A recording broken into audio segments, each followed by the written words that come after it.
Hey guys, so I decided to watch all of this one director's movies. His name is Paul Thomas Anderson, commonly referred to as PTA, and he is generally listed as one of the greatest filmmakers working today. After watching all of his movies, I definitely agree with that. Since I've seen all of PTA's movies now, I thought it would be fun to give my opinion on his entire filmography by ranking all of his 8 feature-length films. Not only do I love a lot of PTA's films, but I also love him as a person. He's a really laid-back, funny guy who just loves making movies, and I aspire to be like him when I start producing films. Without further ado, let's get into the list.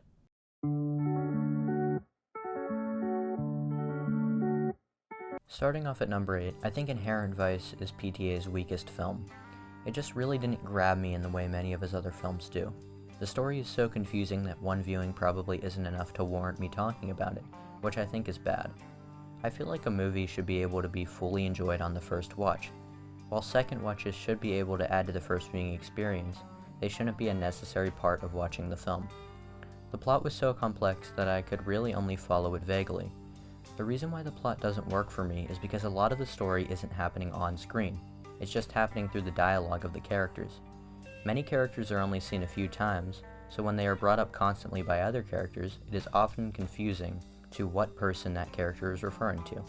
I liked Joaquin Phoenix's performance, and the story was interesting on the surface, but because of the confusing plot, I feel like I have to rank this at the bottom of PTA's filmography.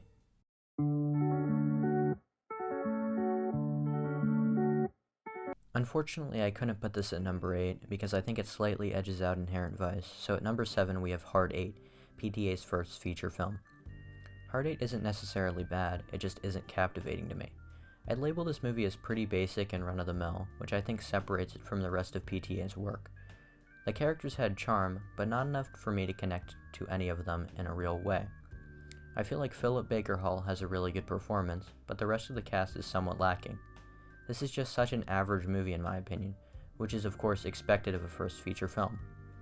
The ending shows a glimpse of what PTA will become as a director, which I think is really cool to see. I also enjoyed the beginning quite a bit, but Act 2 was just really quite lacking to me, and it was really slow and boring. Overall, it's fine, but not something I'd really recommend unless you're doing a PTA binge.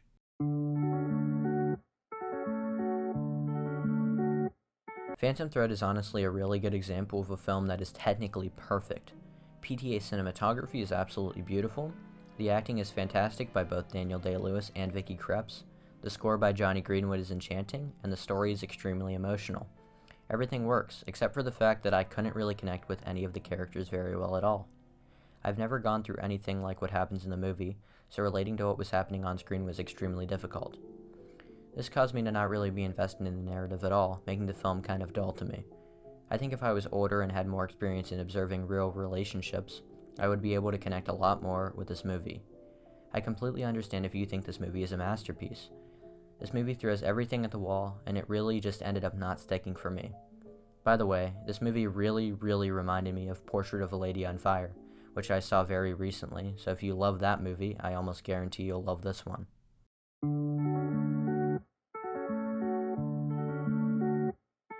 Of course, this is kind of a hot take, but yeah, I just don't really think that There Will Be Blood has the heart put into it that the characters in other PTA films I like display.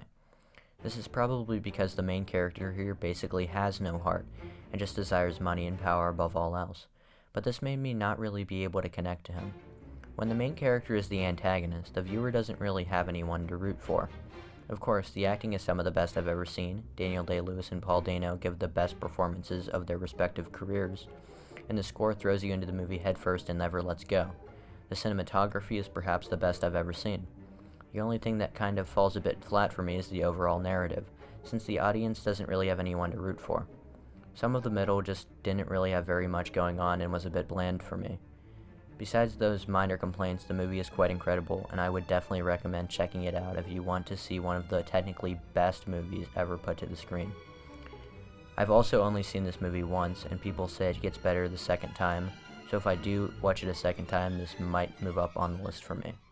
The 2 to 4 spots are literally impossible for me to decide between, so I tried my best, but in my opinion the quality of each is pretty dang similar. They're all fantastic in their own unique way though.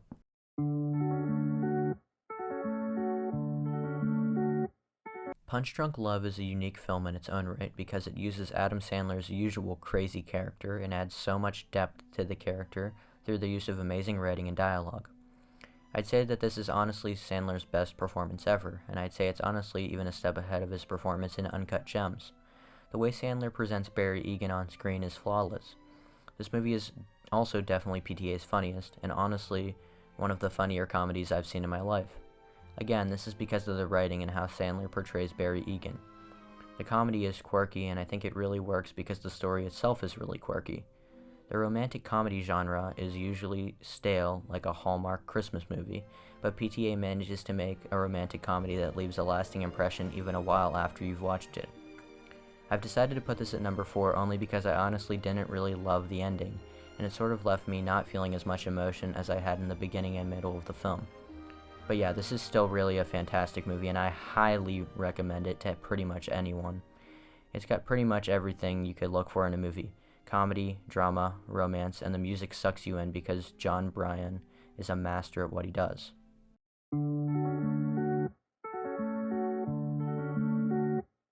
The Master is a deeply psychological journey through a man looking for something in someone in life, and another man who is the leader of a cult providing him both. The film is very powerful in the way that it tells a story.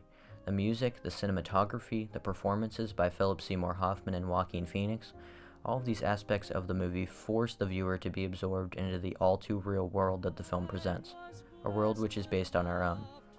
When I watched this, it was the first time I really thought about how messed up cults were. The way everything is depicted is honestly terrifying, and it's crazy that things like this happen in our world all the time. This movie is even loosely based on Scientology.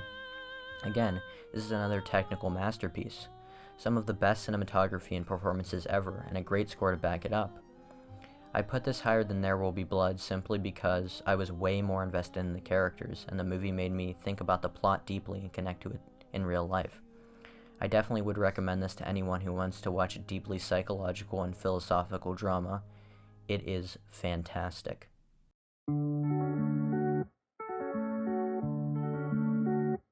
Boogie Nights is a story about another topic that most people probably aren't familiar with, the production of adult videos and what goes on behind the scenes. It's something I'd never really thought about before this movie, and the way this movie presents this industry is honest and kind of heartfelt in a way. The actors in this movie do really give great performances, but I don't think to the level of the other PTA movies that I put near this one on the list. So that's one of my only complaints. The middle of the film at the beginning of the 80s is also a little slow and not too much happens.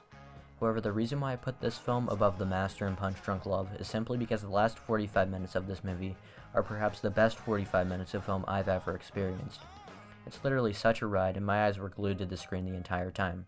The amount of crazy stuff that happens in those 45 minutes amazed me just as much as it entertained me.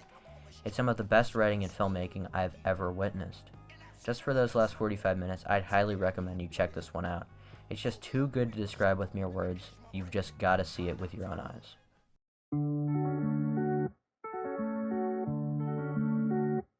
Magnolia is probably one of my top 5 favorite films of all time. 3 hours have never gone by faster for me during a movie. This movie is never dull and is always extremely entertaining and thought-provoking, while being really fast-paced all throughout. All of the characters were extremely believable, and even though there were a ton of them, I thought that the story never seemed clustered or confusing. This movie introduced me to Amy Mann, who is one of my favorite artists now, and this score is probably my all-time favorite movie score. The presentation of starting the movie with a mini TV show-like intro is so cool, and it immediately got me invested in what was going to unfold during the course of the movie. The cinematography is probably my favorite of any PTA film.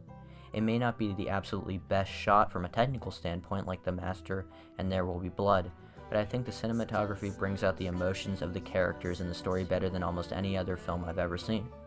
Tom Cruise and John C. Reilly give some of my favorite performances ever, and the whole cast does an amazing job. The twist is a surreal experience that I wouldn't want to spoil for anyone. Overall, this is PTA's masterpiece in my opinion, and he made it when he was only 29 years old. It's incredible. Please go check it out if you've got the time. You won't be disappointed. So yeah, that's my ranked list of PTA's filmography. Leave your comments below and tell me what you thought of the list. And thank you guys for watching. See you in the next one.